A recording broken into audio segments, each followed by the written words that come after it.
A day late, but I made it. Just by the skin of my teeth, because it's probably 11:59 right now. But day 31 in my own timeline is day 31.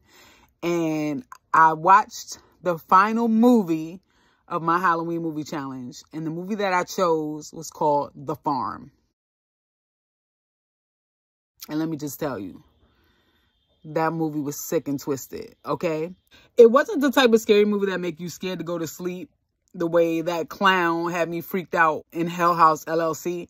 It was the type of movie that makes you think. It makes you think about several things. Number one, what happened to some of the people that got abducted? Are they in a situation like that? That is a terrifying thought. Number two, it really makes you think about the way farm animals are treated. So basically, the movie was called The Farm, and it was about human beings being treated like farm animals. And it's another classic example of if the dude would have listened to the girl, they would have never been in that predicament. Because as soon as they got to that town, she was like, you know what? I don't like it here. I don't like the vibe. We need to go. Like, she didn't even want to stop for gas. She was like, can we go somewhere else and get the gas? I don't like it here. I'm very uncomfortable. Then they stopped to eat. Spoiler alert. If you've never seen the movie, stop watching, go watch it, and come back. In the freaking restaurant, as they're leaving the restaurant, some creepy dude stops them and says, you're not safe here. He was trying to help them out, and the girl was like, you know what? He was creepy. I don't like this town. But it was kind of, I don't know, the writer kind of threw me off because the whole time the girl was like, I don't like it here. It's creepy. I'm uncomfortable. I want to go. And her boyfriend was like, yo, what was up with that guy in the restaurant? And she was like, oh, he was just a weirdo. I'm sure he's harmless. Girl, how are you sure he's harmless? Like a few minutes ago, you were like, I don't feel comfortable. I don't like it here. We need to get out of here. And then she's like, oh, he's just harmless. He's just telling me I'm not safe and I don't feel safe. But, you know, he didn't mean it. Like, what the hell are you talking about? I feel like the writer should have made the guy say that because he was the one that was like, oh, it's not a big deal. You're freaking out for nothing. He should have been the one like, oh, he's just a creep. He's probably harmless. It didn't make sense that the girl would say that. But anyway, they go stay at this crusty ass hostel hotel bed and breakfast. I don't know what the hell that thing was, but it was ugly where they were staying. And the guy that checked them in was freaking creepy as hell. Even the lady was like, I'm like repulsed by this man. I'm disgusted. I don't even want to talk to him. I just want to go. I want him to get out and I want us to leave. And her stupid ass boyfriend was like, no, let's just stay the night. Staying the night is never a good idea. Do you know how long the night is? Do you know how dark the night is? Staying the night is the worst idea because when you're ready to run, you are not going to be wanting to run through the dark. But anyway, they stay the night and they wake up on the damn farm and they're the livestock. Child, imagine waking up in a tiny ass cage. Like, what the hell? And then these people are being farmed like animals. Like, you know how pigs and cows get farmed for their meat?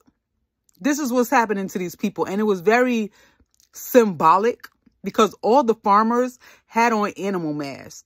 They had on pig masks, sheep masks, cow masks, any kind of livestock mask, horse mask. Every single farmer had those masks on. So it was kind of like symbolic in a way that's saying like, what if farm animals treated us the way we treated them?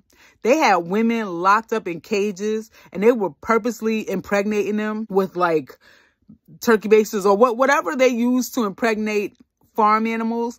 They were using that device to impregnate human women, not so that they could have babies, but so that they could produce milk. And then they were attaching devices up to them, milking them like cows. And you never think about the fact that cows don't just normally have milk.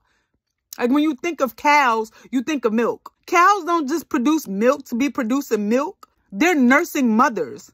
So every time you get milk from a cow, you're getting the milk from a nursing mother. It's not just that cows produce milk. So they were impregnating these women so that they could produce milk. And they were milking these women like cows. They had them in cages and they had pumps attached to their boobs and they were just milking them and filling up the jugs with the milk and selling the milk. And then the babies, I don't even want to tell you what they did with them babies. All I can say is I was shook. And so was the baby's mother. And then they were like, we don't have enough meat for the party. We need more food for the party. They was making lasagna. I was like, oh my God, what am I watching? They were literally making people sandwiches. That's all I'll say. The movie freaked me out, and it just made me think. I always think about this though, like even though people eat meat or whatever, the least they could do is treat the animals with respect and give them like happy lives until they become your dinner. You know what I'm saying? Like, why you gotta lock them up in a tiny cage where they can't even move? Why can't you just like have them running through the meadows, eating grass and stuff? Let them live and have happiness before you put them over rice. It almost made me vegan. But then after I watched that movie, I had dinner and there was meat on my plate. And I was like, oh my God, I am a monster. I'm a fucking monster, y'all. We are monsters. A lot of us are monsters. I see what the vegans are talking about. But you know what? I don't know. Maybe y'all are monsters too, because they say that plants are alive and they have feelings. Just because you can't hear them scream doesn't mean that they don't feel when you chopping them up and putting them in your salad. But damn, what are we supposed to eat? You know what I'm saying? But my thing is, if we're going to eat living things, we need to be as respectful and as humane as possible. And that movie just shed light on the whole thing. It makes you think, what if you were in these animals' shoes? Treat them better. Treat them with more respect. Anyway, I give The Farm a 6 out of 10 ghosts. It was very interesting. And you know what else was very interesting about that movie? It didn't have a lot of dialogue. Like, it had dialogue in the beginning, and in certain parts had dialogue, but there was a lot of just quietness and them doing things. And it was just freaky and creepy. I never want to see that movie again. And that concludes my 31 days of Halloween movie challenge. It definitely was a challenge. I can't believe I watched 31. I actually watched more than 31 movies, but I didn't review all the movies that I watched because some of them I didn't feel like they were worth reviewing. But it was a challenge because it was hard for me to stay on top of it and get the videos done on time. Because, like, I'm a busy person and I have a lot going on during the day. And then I'm like, oh, shit, I got to do this video. And not only do I have to do the video, but I got to watch a movie first. And sometimes I don't really have time to watch a movie. So I got to stop what I'm doing, watch a movie, then make a video, then edit it, then post it. It's kind of a lot. But it was fun. It was worth it because it gave me content to post consistently. And that's one of the things I struggle with, is posting content consistently. So it helped with that. I'm not going to say that I'm going to do it all the time because it's just kind of a lot. And I don't want my whole page to be just me reviewing movies. But it was fun. And I think I'm going to do it again for Christmas. So tune in for 25 days of Christmas in December. We doing it again, y'all.